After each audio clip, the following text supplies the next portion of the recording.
Tahun 2020 yang mestinya penuh film-film blockbuster, akhirnya menjadi tahun penuh pemutaran perdana yang tertunda. It is such a laundry list of blockbusters that we're going to open this year. It seems crazy to look back and think of what this year was going to be, but there was going to be a new Top Gun movie. There was going to be a new James Bond movie, Black Widow's long-awaited standalone film, a new Ghostbusters movie, Jungle Cruise, Dune, Steven Spielberg's West Side Story. There was going to be a Quiet Place sequel, Candyman, even a new Wes Anderson movie. I mean, this year was a really exciting year for films, and so many of them had to be delayed until 2021 and beyond because of the pandemic. Bioskop termasuk kegiatan usaha yang ditutup selama pandemi, dan begitu dibuka pun tak banyak film baru untuk diputar di layar lebar. Persaingan lama antara layanan streaming video dan bioskop pun kembali mencuat.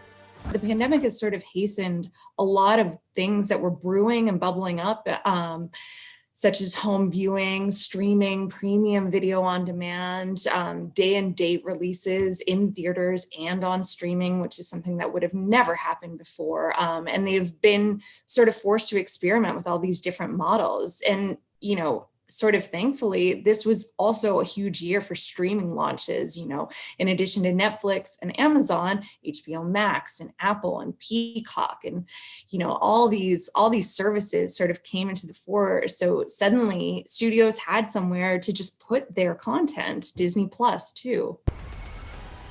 Wonder Woman 1984 yang akhirnya tetap diputar perdana pada 2020 diluncurkan bersamaan di bioskop dan layanan streaming milik Warner Brothers, HBO Max.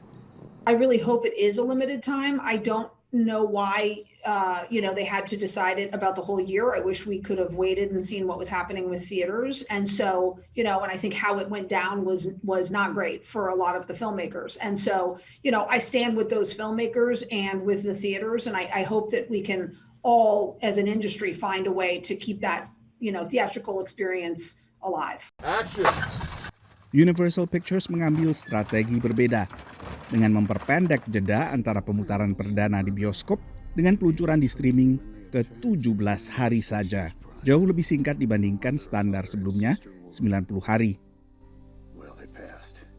Without a doubt, we are actually into the big curve of change.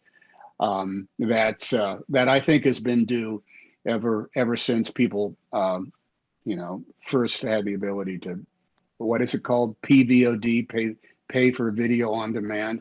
Ever since that started up, actually, you can maybe argue ever since the VHS cassette tape was first introduced in a cheap way. This has been just across the horizon. Sementara Disney yang sejak awal mengandalkan streaming justru mendongkrak produksi film lewat layanan Disney Plus, meluncurkan puluhan serial baru, memanfaatkan konten miliknya termasuk dari franchise fiksi ilmiah, Star Wars, dan dunia superhero Marvel. September lalu, Disney juga memanfaatkan streaming untuk meluncurkan film laga Mulan.